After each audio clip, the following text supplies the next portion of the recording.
জানিয়ে দিব এই মুহূর্তে আমাদের হাতে এসেছে বাংলাদেশের গুরুত্বপূর্ণ আপডেট সংবাদের শিরোনাম। শুরুতেই থাকছে নির্বাচনের কার্যক্রম স্থগিত চেয়ে রিট নাহিদের প্রতিক্রিয়া। আরও জানাবো আগামীকাল যমুনা অভিমুখে বিক্ষোভ, শুক্রবার মশাল মিছিল। এদিকে জামায়াতের ঔষধ হলো আওয়ামী লীগ, বললেন বিএনপি নেতা মির্জা আব্বাস। আরও থাকছে অবৈধ কামাইয়ে ব্যস্ত দুই ছাত্র উপদেষ্টা, বলছে ছাত্র শিবিরের সেক্রেটারি। সব শেষে জানিয়ে দিব ট্রাইব্যুনালে নিঃশর্ত ক্ষমা চাইলেন ফজলুর রহমান। এতক্ষণ শুনছিলেন হাতে থাকা আপডেট সংবাদের শিরোনাম, এবারে বিস্তারিত।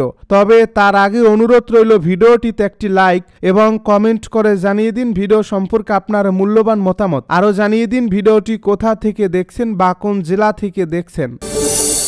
নির্বাচনের কার্যক্রম স্থগিত চেয়ে রিট নাহিদের প্রতিক্রিয়া। ত্রয়োদশ জাতীয় সংসদ নির্বাচনের কার্যক্রম স্থগিত চেয়ে হাইকোর্টে করা রিটের বিষয়ে প্রতিক্রিয়া জানিয়েছেন জাতীয় পার্টির আহ্বায়ক নাহিদ ইসলাম। এই রিটের মাধ্যমে আদালতকে ব্যবহার করা হচ্ছে বলেও তিনি মন্তব্য করেন।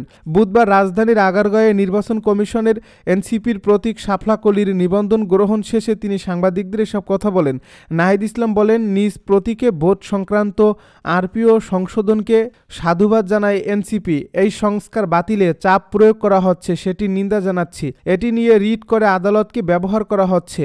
আইনিভাবে ইসিকে লড়াই করতে বলেছি। ত্রয়োদশ জাতীয় সংসদ নির্বাচন আয়োজনের সব কার্যক্রম স্থগিত চেয়ে বুধবার হাইকোর্টে রিট আবেদন করেছে বাংলাদেশ কংগ্রেস।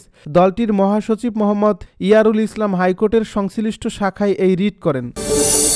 আগামীকাল যমুনা অভিমুখে বিক্ষোভ, শুক্রবার মশাল মিছিল। বিদেশি কোম্পানির কাছে বন্দর ইজারা দেওয়ার প্রতিবাদে ও বন্দর রক্ষার দাবিতে আগামীকাল বৃহস্পতিবার ঢাকায় প্রধান উপদেষ্টার বাসভবন যমুনা অভিমুখে বিক্ষোভ মিছিল অনুষ্ঠিত হবে। বাম গণতান্ত্রিক জোট, ফ্যাসিবাদ বিরোধী বাম মোর্চা, বাংলাদেশ জাসদ ও জাতীয় গণফ্রন্ট যৌথভাবে এই কর্মসূচি ঘোষণা করছে।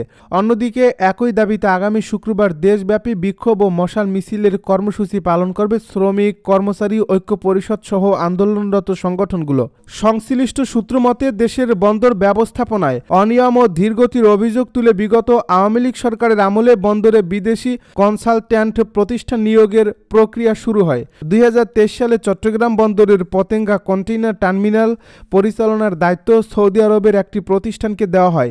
এই সিদ্ধান্তে ব্যাপক সমালোচনা ও প্রতিবাদের মুখে পড়ে সরকার। ওই সময়েই নিউ মুরিং কন্টেইনার টার্মিনাল ব্যবস্থাপনার দায়িত্ব দুবাই ভিত্তিক একটি বিদেশি কোম্পানিকে দেওয়ার প্রক্রিয়া শুরু হয়, যা অন্তর্বর্তী সরকার দায়িত্ব গ্রহণের পর নতুন গতি পায়, যার বিরুদ্ধে আন্দোলন কর্মসূচি পালন করে আসছে শ্রমিক সংগঠনগুলোর পাশাপাশি বামপন্থী রাজনৈতিক দলগুলো। তারই ধারাবাহিকতায় আগামীকাল বৃহস্পতিবার সকাল 11টায় জাতীয় প্রেস ক্লাবের সামনে সমাবেশ এবং সমাবেশ শেষে যমুনা অভিমুখে বিক্ষোভ মিছিল অনুষ্ঠিত হবে। জামায়াতের ওষুধ হলো আওয়ামী লীগ, বললেন বিএনপি নেতা মির্জা আব্বাস। বাংলাদেশ জামায়াতে ইসলামীর সমালোচনা করে বিএনপির স্থায়ী কমিটির সদস্য মির্জা আব্বাস বলেছেন, নির্বাচনে অংশ নেওয়া অনেক প্রার্থী বিভিন্ন ধরনের বক্তব্য দিচ্ছেন, কিন্তু দেশের মানুষকে ধোঁকা দেওয়া সম্ভব নয়। তিনি বলেন, মানুষ খুব শিক্ষিত না হলেও একেবারে বোকা নয়, কাউকে সহজে ভুল পথে নেওয়া যাবে না। বলতে খারাপ শোনালেও আপনাদের ওষুধ হলো আওয়ামী লীগ। বুধবার রাজধানীর সিদ্ধেশ্বরীতে এক মেডিকেল ক্যাম্পের অনুষ্ঠানে তিনি এসব মন্তব্য করেন। তিনি বলেন, কিছু প্রার্থী ধর্মীয় আবেগকে উস্কে দিয়ে ভোট চাইছেন, ভোট দিলে জান্নাত, না দিলে জাহান্নাম। তিনি অভিযোগ করে বলেন, যারা একসময় বাংলাদেশের পক্ষে ছিল না তারাই এখন ভোট চাইতে মাঠে নেমেছে, আর এ কারণেই তাদের কণ্ঠস্বর উঁচু হয়ে উঠছে। বিএনপি নেতা মির্জা আব্বাস বলেন, আওয়ামী লীগের মতো করতে পারবো না, এ কারণেই তারা মাথাচাড়া দিয়ে উঠছে। বলতে খারাপ শোনালেও আপনাদের ওষুধ হলো আওয়ামী লীগ। জামায়াতকে ধর্ম বিকৃতকারী ও অসভ্য দল হিসেবে আখ্যা দিয়ে তিনি বলেন, ধর্মের নামে মানুষকে বিভ্রান্ত করার চেষ্টা কখনো সফল হবে না। অনুষ্ঠানে বিএনপি চেয়ারপারসন বেগম খালেদা জিয়ার সুস্থতার জন্য সবার কাছে দোয়া প্রার্থনা করেন তিনি। অবৈধ কামাইয়ে ব্যস্ত দুই ছাত্র উপদেষ্টা, জানালো ছাত্র শিবিরের সেক্রেটারি। জুলাই বিপ্লবের পর গঠিত অন্তর্বর্তী সরকারের দুজন ছাত্র উপদেষ্টার বিরুদ্ধে শিক্ষার্থীদের কল্যাণে কাজ না করে অবৈধ কামাইয়ে ব্যস্ত থাকার অভিযোগ করেছেন ইসলামী ছাত্র শিবিরের কেন্দ্রীয় সেক্রেটারি জেনারেল নুরুল ইসলাম সাদ্দাম। বুধবার সকালে বগুড়ার সরকারি আজিজুল হক কলেজের শহীদ মিনার চত্বরে ইসলামী ছাত্র শিবির বগুড়া কলেজ শাখার আয়োজনে অনুষ্ঠিত নবীনবরণ অনুষ্ঠানে প্রধান অতিথির বক্তব্যে এ অভিযোগ করেন তিনি। নুরুল ইসলাম সাদ্দাম বলেন, সৎ ও যোগ্য নেতৃত্বই দেশকে সঠিক পথে এগিয়ে নিতে পারে। বিশ্ববিদ্যালয়গুলোতে যোগ্য নেতৃত্ব নির্বাচনের যে ধারা তৈরি হয়েছে তা জাতীয় সংসদ নির্বাচনেও বজায় রাখবেন আপনারা। তিনি আরও বলেন, বেকারত্ব দূরীকরণ ও সমৃদ্ধশালী কল্যাণ রাষ্ট্র গঠনে তরুণ সমাজকেই অগ্রণী ভূমিকা রাখতে হবে। সৎ, দক্ষ ও চরিত্রমান নেতৃত্ব তৈরির মাধ্যমে শিবির সেই লক্ষ্যে কাজ করছে। অনেক ছাত্র সংগঠন যেখানে শিক্ষার্থীদের উত্তেজনা কেন্দ্রিক রাজনীতিতে জড়ায়, সেখানে শিবির শিক্ষার্থীদের ক্যারিয়ার গঠন, ব্যক্তিত্ব বিকাশ ও আধুনিক প্রযুক্তিতে দক্ষ হওয়ার পরামর্শ দেয়। শিবিরের সেক্রেটারি বলেন, দুর্নীতি ও অব্যবস্থাপনার কারণে বাংলাদেশের তরুণ সমাজ বৈশ্বিক প্রতিযোগিতা থেকে পিছিয়ে পড়ছে। বিশ্ব যখন প্রযুক্তিগত উন্নতির সর্বোচ্চ শিখরে, তখন বাংলাদেশে উচ্চশিক্ষিত লাখো তরুণ বেকার হয়ে সমাজের বোঝা হয়ে আছেন, কিন্তু রাষ্ট্র তাদের জন্য পর্যাপ্ত কর্মসংস্থানের ব্যবস্থা করতে পারছে না।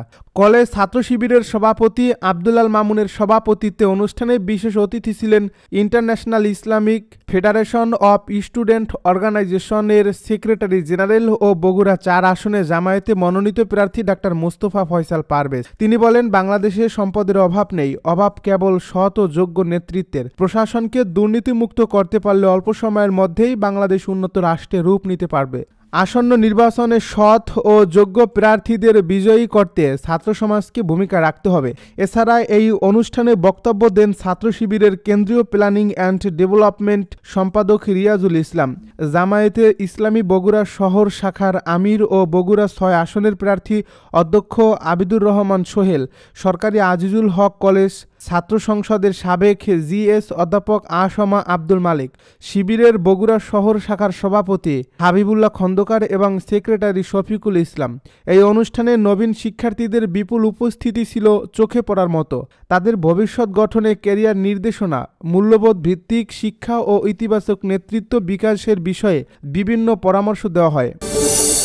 ট্রাইব্যুনালে নিঃশর্ত ক্ষমা চাইলেন ফজলুর রহমান। শেখ হাসিনার রায়কে ঘিরে আদালত অবমাননার অভিযোগে নিঃশর্ত ক্ষমা চেয়েছে আন্তর্জাতিক অপরাধ ট্রাইব্যুনাল। লিখিত আবেদন করেছেন কিশোরগঞ্জ 4 আসনে ধানের শীষের প্রার্থী ও সুপ্রিম কোর্টের জ্যেষ্ঠ আইনজীবী ফজলুর রহমান। বুধবার দুপুরে ট্রাইব্যুনাল প্রাঙ্গণে প্রেস ব্রিফিংয়ে এ তথ্য জানান চিফ প্রসিকিউটর মোহাম্মদ তাজুল ইসলাম। এর আগে গত রোববার ট্রাইব্যুনালের চেয়ারম্যান বিচারপতি মোহাম্মদ গোলাম মর্তুজা মজুমদার আদালত অবমাননার অভিযোগে বিএনপি নেতা ফজলুর রহমানকে 8 ডিসেম্বরের মধ্যে হাজির হয়ে ব্যাখ্যা দেওয়ার নির্দেশ দেন। এ সময় ট্রাইব্যুনালের চেয়ারম্যান বলেন, এই ট্রাইব্যুনাল মানি না, এমন বক্তব্য রাষ্ট্রদ্রোহিতার শামিল। বিএনপি নেতা ফজলুর রহমানের ওকালতির লাইসেন্স আছে কিনা এমন প্রশ্নও করেন তিনি। উল্লেখ্য, গত 26 নভেম্বর আন্তর্জাতিক অপরাধ ট্রাইব্যুনালে ফজলুর রহমানের বিরুদ্ধে আদালত অবমাননার অভিযোগ করেন প্রসিকিউটর গাজী মোনাওয়ারা হোসেন তামিম। অভিযোগে বলা হয়েছে, একটি টকশোতে ফজলুর রহমান বলেছেন, এই কোর্টের গঠন প্রক্রিয়া বলে এই কোর্টে বিচার হইতে পারে না। এই কোর্টে যারা বিচার করছেন, আমার ধারণা এদের মধ্যে ভেতরে একটা কথা আছে।